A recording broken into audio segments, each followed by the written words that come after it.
बाजार से महंगे क्लीनर और प्रोडक्ट लेना बंद कर दें। घर पर DIY क्लीनर खुद बनाएं, वो भी बिल्कुल सस्ते में। वॉशरूम के ज़िद्दी से ज़िद्दी पीले निशान, खारे पानी के निशान, किचन की टाइल्स, किचन का चूल्हा सिर्फ एक दफ़ा के इस्तेमाल से ही ख़त्म हो जाने हैं। इसके अलावा फ्रेंड्स, वीडियो में शेयर किए गए kitchen hacks, cleaning tips, new tips and tricks जो कि आपकी डेली रूटीन के कामों को पहले से थोड़ा सा आसान बना के देगी। तो अस्सलाम वालेकुम फॉर एवरीवन। बढ़ते हैं आज की सबसे इम्पोर्टेंट पहली टिप की तरफ। आपने 2 चम्मच के बराबर डिश वॉश ले लेना है और एक ये चीज़ जो डाली ना, ये मैं आपको बाद में बताऊंगी कि ये मैजिकल चीज़ मैंने इसमें क्या डाली।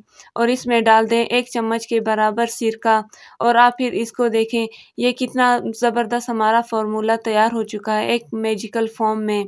इससे आप जितने भी ज़िद्दी से ज़िद्दी दाग होंगे ना, सिर्फ एक दफ़ा से ही इस्तेमाल से ख़त्म हो जाएंगे। ये नहीं कि लगा लें 15 मिनट के लिए, 20 मिनट के लिए छोड़ दें, बिल्कुल भी नहीं। एक दफ़ा लगा कर स्क्रब कर लें, फिर धो लें और फिर आप इसका कमाल देखें। इसको आपने पूरे वॉशरूम में स्प्रिंकल कर देना है। और एक चीज़ मैं आपसे क्लियर कर दूँ, इसको सादे फर्श पर इस्तेमाल नहीं करना है। इससे वाइट कलर के निशान पड़ जाते हैं, जैसे कि तेज़ाब के निशान होते हैं। बस आपने सिर्फ हल्के हाथों से इसको स्क्रब कर लेना है और पानी के साथ वॉश कर लेना है। और जो दूसरी चीज़ मैंने डाली थी वो है टाटरी। आधा चम्मच आपने टाटरी डाल देना है। प्लास्टिक के बर्तनों पर खारे पानी के जो दाग होते हैं या फिर मेलामाइन प्लास्टिक के बर्तन होते हैं, उन पर निशान होते हैं, उनको भी आप अच्छे से इनके साथ क्लीन कर सकते हैं। बस किसी स्क्रबर पर आपने थोड़ा सा लगा लेना है और बर्तन पर अच्छे से इसको स्क्रब कर लें और सादे पानी के साथ अच्छे से आपने इसको वॉश कर लेना है। और आप फिर ऐसे चमकेगा जैसे आप बाजार से नया खरीद कर लाए हैं। टिप नंबर 2, दूध बॉयल करते वक्त अक्सर ऐसा होता है कि हमारा दूध ऊपर उभरने लगता है और दूध खीर जाता है। तो इससे बचने के लिए आपने थोड़ा सा कुकिंग ऑयल लेना है, देगची के साइडों पर लगा लें और आप खुद देख लें कि दूध ऊपर की तरफ नहीं उभर रहा, बल्कि अंदर की तरफ से खुद ही बॉयल हो रहा है। स्क्रबर के ऊपर नमक लगाएं और थोड़ा सा टूथपेस्ट लगाएं और फिर आप इसका कमाल देखें। घर के जो डेली रूटीन के बर्तन हम इस्तेमाल करते हैं, जैसा कि चाय के बर्तन हो गए या फिर स्टील के बर्तन, कुछ अरसे के बाद ये बहुत ही पुराने लगने लगते हैं, इनकी चमक बिल्कुल ख़त्म हो जाती है।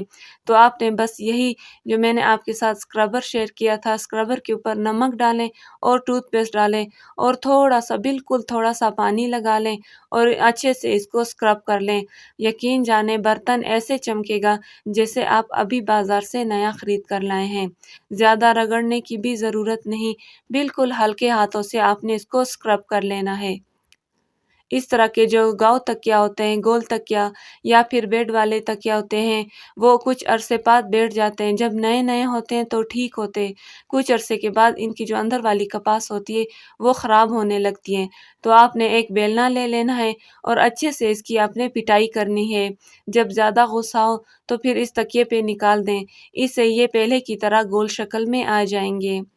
इस तरह की जो नमकदानियाँ होती हैं या फिर चाट मसाले वाले डब्बे होते हैं, नमी की वजह से या फिर बरसात के मौसम में इसमें से सही से नहीं निकलते हैं। हालाँकि आप देख सकते हैं कि इसके जो छोटे-छोटे होल्स हैं, खुले हुए हैं, बंद भी नहीं हैं, लेकिन ये चाट मसाला फिर भी बाहर नहीं आ रहा। आपने इसके अंदर थोड़े से कच्चे चावल डाल देने हैं। चावल डालने से ये होगा कि इसके अंदर जितनी भी नमी होगी, वो सारी ये चावल अपने अंदर एब्ज़ॉर्ब कर लेगा और चाट मसाला हो या फिर नमक या फिर काली मिर्च, इसके अंदर आपने थोड़े से कच्चे चावल डालने हैं और इसको थोड़ा-सा शेक कर लेना है ताकि चावल अच्छे से इसके अंदर मिक्स हो जाएँ।